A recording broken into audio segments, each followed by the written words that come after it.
just another concern video po. Ang sabi niya is, Miss Che, pa-help naman po. Paano po ba maiiwasan ang mag-jakol?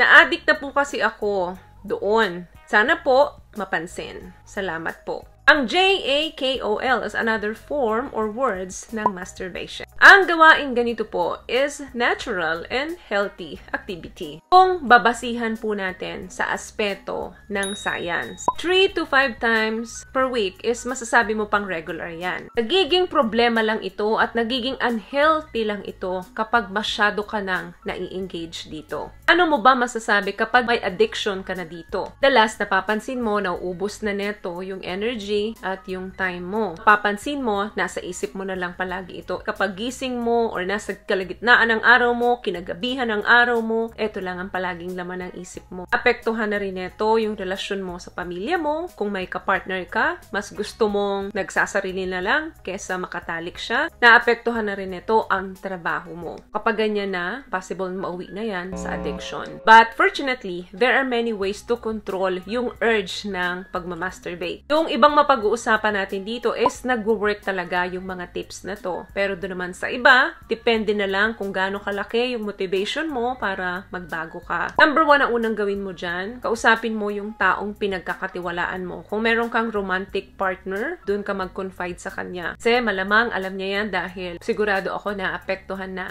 yung intimacy ninyo. Mas nag-enjoy ka na kasi magsarili kesa makipagtalik sa kanya. Number 2, ilimit mo yung mga oras na alone ka. Kasi yung mga alone time na yan yung mga opportunities para maisip mo uli na magsarili. E paano kung maraming alone time ka sa isang araw? Di lagi mong gagawin yan. Kung may mga groups na pwede kang puntahan, huwag mong i-isolate yung sarili mo doon. Maki-join ka sa kanila para yung ibang attention mo is mapunta doon. Another thing, stop watching porn. Alamang, madalas kang nanonood. Kami talaga na tao na kapag nanonood neto, nagkakaroon sila ng trigger na magsarili. Baka ito na yung pagkakataon na tigilan na muna yung panonood ng porn para matulungan na ma-change yung situation mo ngayon. Pag madalas kang nanonood niyan, na-stimulate yung brain mo. Nandun kasi yung mixture ng fantasy, kaya may trigger talaga yan. Another thing, change up the routine. Anong ibig kong sabihin dito? Spontaneous kasi sa isip natin yan dahil nga nagde-develop na ng addiction sa katawan mo. So, meron talagang specific time, specific day na ginagawa mo yan. For example, pagising mo, magsha-shower ka, or pag-uwi mo, or kapag bedtime mo. So, kapag ganito nga yung ginagawa mo, better na pagising mo, mag-take ka kaagad ng quick cold shower. Kasi madalas ginagawa mo yan kapag long shower eh. And yung susunod na routine mo, yun na agad yung gawin mo. Pwedeng magluto ka ng healthy breakfast mo. That way, napupunta doon yung attention mo. At kapag gabi naman, ginagawa mo yan, ibahin mo, makinig ka ng mga music, soft music na pampatulog. With your eyes closed, that way, marirelax ka. Hindi mo na mamalayan, tulog ka na pala. What I love about this product, itong No More Dark Secret ng K-Skin, bukod sa may advanced whitening na siya, na kung saan pwede niyang matulungan na pumuti yung mga singit-singit mo, moisturizing, meron siyang anti-irritation, antibacterial, maintain healthy pH level. Hindi lang pambabae, meron din po tayong pang-lalaki. Another thing, wear extra clothes at night. Yes. Kasi nakakapag-provide siya ng additional protective layer sa skin mo. Syempre nga naman, mag-e-effort ka pa kapag gusto mong magsarili.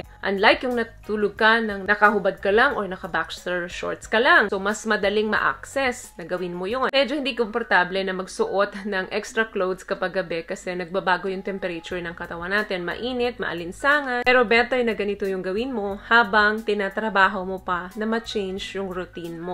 Another thing, limit accessibility doon sa mga toys. For example, may mga toys ka na nandyan, may mga nude magazines ka, or may mga sexing larawan ng mga babae dyan. I-avoid mong tingnan yan. Kasi, the more na nakikita mo yung mga yan, yung temptation nag-i-increase para balikan mo yung old behavior mo. So, magkakaroon ka ng relapse instead na umu-okay ka na. What I'm trying to say is limit your reminders. Another thing, meditate. exercise. Napakarami na pong proven evidence ng mga ito na napakabuti sa kalusugan natin. Pag nagme-meditate tayo, nag-exercise tayo, nurture yung mind, body, and spirit natin. Napaka-positive ang ibinibigay neto sa atin. That way, unti-unting nababawasan yung pagsasarili mo. Kaya lang naman kasi laging may trigger yan, dahil sa dami ng oras na inilalaan mo dyan. Sabi nga nila, yung idle mind is the devil's playground. The more na tahimik ang kapaligiran, mas isolated ka, meaning mas maraming hindi magagandang papasok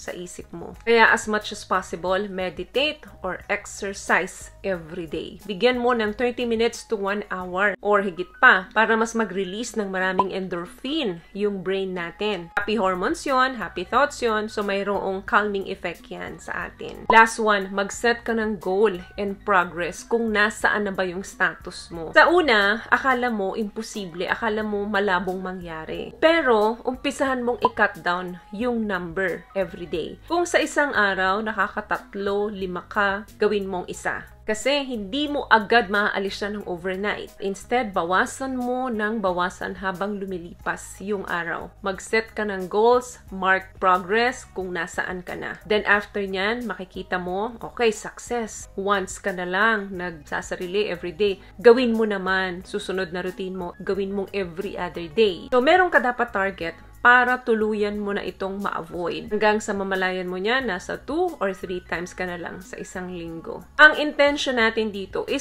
ma-decrease yung pagsasarili mo ng madalas para hindi ka mauwi sa addiction. So, dapat nandoon yung desired na goal mo. Yan yung tutulong sa'yo para mag-progress ka. Mas madali sa'yong ma-improve yung pag-change mo into a normal routine. Kasi kung hindi mo tutulungan yung sarili mo, wala talagang mangyayari. Kahit na ano pa yung pinag-usapan natin dito, kung hindi ka naman willing na ma-change yung routine mo, wala rin mangyayari. Kasi ang kalaban mo dyan, yung sarili mo. Kung meron kang makakausap ng mga professional, speak with them. Malaking tulong to para maipaliwanag sa'yo ng mabuti kung ano yung nangyayari sa'yo ngayon at ma-diagnose ka nila. Kung ano man yung struggle and issue na pinagdadaanan mo. Ang final thoughts ko dito is, all those struggles with masturbation can stir up negative thoughts and emotions. But you are not alone. The best thing na pwede mong gawin is take action as soon as possible. So, yun lamang guys ang video natin for today. I hope nakatulong po ang mga napag-usapan natin dito ngayon. At kung nagustuhan niyo pong ating video, please give it a thumbs up, comment down below, and also share this video na rin po sa mga kaibigan na sa tingin niyo matutulungan ng video natin.